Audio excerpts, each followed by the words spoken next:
Por volta dos anos 2000 e 2010, a internet conseguia se popularizar ainda mais. Quanto mais gente tinha acesso a ela, mais a internet avançava para frente, com novos recursos, mais ferramentas e, é claro, lugares onde o mundo se encontrava para fazer besteira. E um desses lugares era o temido 4chan, uma terra sem lei onde tudo de errado acontecia. E, em meio a esse caos, se popularizou Ted the Caver. Embora sua origem seja anterior ao 4chan, tenha sido publicada em 2001 em um site chamado Angel Fire, no entanto, foi no 4chan que a história ganhou grande popularidade e se espalhou pela internet, sendo considerada um dos primeiros exemplos do que hoje conhecemos como creepypasta.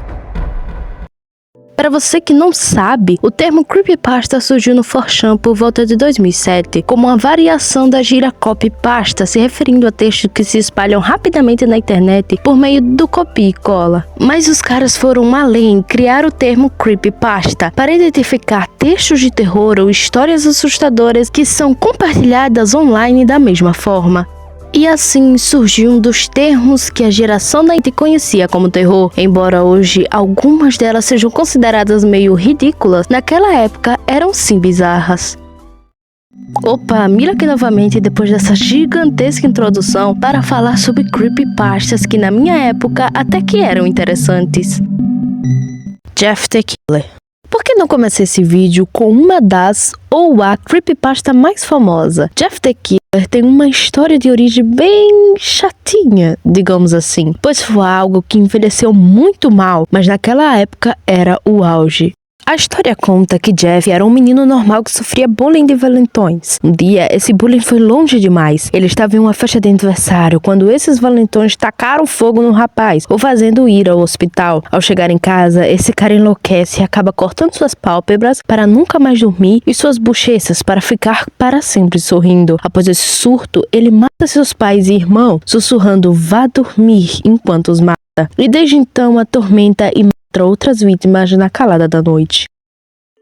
Isso foi bem resumido, já que essa história é grande pra caramba e tem coisas super desnecessárias. Essa história tem muitas outras versões e essa foi a que eu mais vi em sites de terceiros. Provavelmente a história verdadeira foi pra longe, porque de boca em boca aumenta um ponto. Mas eu tenho certeza que o que te deixava com medo não era sua história, e sim a foto bizarra que acompanhava ela. E na minha opinião, essa foto era boa por si e nem precisaria de uma história envolvendo ela. Bom, pelo menos comigo eu não conseguia nem olhar pra isso achando que era real. Mas você já se perguntou a origem dessa foto? A história usada por trás dessa foto é mais um caso de cyberbullying. A imagem, na verdade, é de uma foto de baixa qualidade postada por uma usuária chamada Kate Robson em 2008 no 4chan. E como o povo daquele lugar eram monstros, fizeram uma montagem bizarra e postaram com a legenda "Go to Sleep". Por muito tempo, realmente acreditou que essa era a foto verdadeira, mas é falsa. E provavelmente a foto verdadeira por trás dessa daqui virou uma lost media.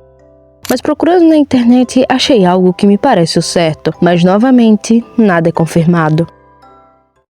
Jeff the Killer por muitos anos foi considerado uma creepypasta bem aterrorizante, e para alguém que vê essa foto realmente se defeca de medo. Mas infelizmente tudo mudou quando começaram a romantizar essa coisa, transformando ele em um emo comum e não em algo que te dá medo como um psicopata bizarro, acabando totalmente com um restinho de terror que esse cara fazia na internet. E foi assim que o auge de Jeff the Killer chegou ao fim. Sonic.exe. Se você não mora em uma caverna, com toda certeza você conhece a coisa que deixou muitos dos fãs de Sonic sem dormir à noite. E sim, eu estou falando de Sonic.exe e não do Sonic Tapes, muito menos do antigo design do Sonic do filme. Agora, indo para a história, é basicamente um adolescente que recebe um CD com Sonic.exe escrito nele. Ao jogar, ele se depara com um jogo que é diferente do esperado. O Sonic está bizarro, o jogo está mais vermelho que o normal e acontecem coisas que não é para acontecer. O garoto, após um tempo, para de jogar aquele jogo e vai dormir. Tem um sonho com o Sonic onde ele faz referência ao ARG I Am God, e quando ele acorda, o bonequinho do Sonic que ele tinha está com sangue nos olhos, igual ao Sonic corrompido do jogo. Sim, essa é a versão resumida da história original que fazia diversas pessoas se cagarem de medo e considerar essa a melhor creepypasta de jogos que existia. Pra vocês verem como era a situação naquela época, era bem bizarro. Sonic.exe surgiu na internet quando um usuário do Creepypasta Wiki postou esse conto na sua conta em 2011. Rapidamente, a história consegue se espalhar pela internet com a ajuda do Facebook e, com toda essa fama, ganha diversos vídeos no YouTube, fazendo essa creepypasta chegar ao pódio das creepypastas mais clássicas. Infelizmente, seu brilho foi ofuscado com a chegada de Sonic Shin Tapes, um análogo Yorro que se tornou o Sonic.exe da nova geração. E finalmente algo conseguiu substituir essa bosta, porque a coitada envelheceu muito mal e bota mal nisso. No começo era legal até alguém perceber que era meio ridículo postar na internet e todo mundo perceber a verdade e acabar odiando a obra. E lembra que eu falei dos diversos vídeos no YouTube? Pois é, o Sonic.exe foi uma vítima do Elsagate, acabando totalmente com a imagem da creepypasta. The Slenderman. Em 2009, no fórum online chamado Something Awful, como parte de um concurso de Photoshop, onde os usuários pegavam fotos reais e transformavam em algo assustador, o usuário Eric, usando o pseudônimo Victor Surge, criou um personagem, uma figura alta e magra, sem rosto, que sempre aparecia atrás de crianças perto de árvores, e assim surgia The Slenderman. A partir daí, o Slenderman se tornou uma figura da internet e uma lenda urbana popular. Usuários viam aquilo e copiavam o trabalho do cara, fazendo esse bicho se popularizar ainda mais, ganhando a cara da internet. Um jogo muito radical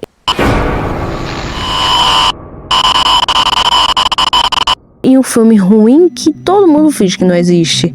E assim é a creepypasta mais famosa e a melhor entre elas, porque não foi algo que envelheceu mal e até os dias de hoje se cria um grande mistério em torno desse bicho. E meu irmão, naquela época em que o Slenderman estava em seu auge, vocês não têm ideia do medo que o povo tinha disso. O medo que eu tinha dessa coisa aparecer pra me pegar no meio da noite não tá escrito. Era cagaço a cada imagem dessa coisa que eu via na internet. Mas o medo passou e a única coisa que restou foi a admiração por essa grande obra. Cartoon Cat. Cartoon Cat é uma creepypasta criada pelo artista canadense Trevor Henderson.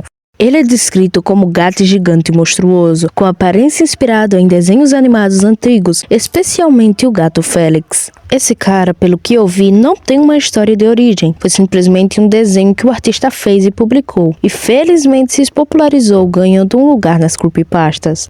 Esse gato medonho, embora tenha caído em esquecimento, é realmente bem interessante, já que ele é simplesmente invencível. Ele aparece em lugares escuros e abandonados, e quem ele quer dar um fim, ele dá sem dó e com a maior facilidade. E foram essas informações que eu ouvi e me fez passar mal, literalmente, pensando que esse bicho ia me pegar. Até os dias de hoje eu fico com algo ao falar ou pensar nesse bicho. Eu não sei porquê, mas ele foi um trauma enorme na minha vida, e por isso eu não consigo falar mal dele.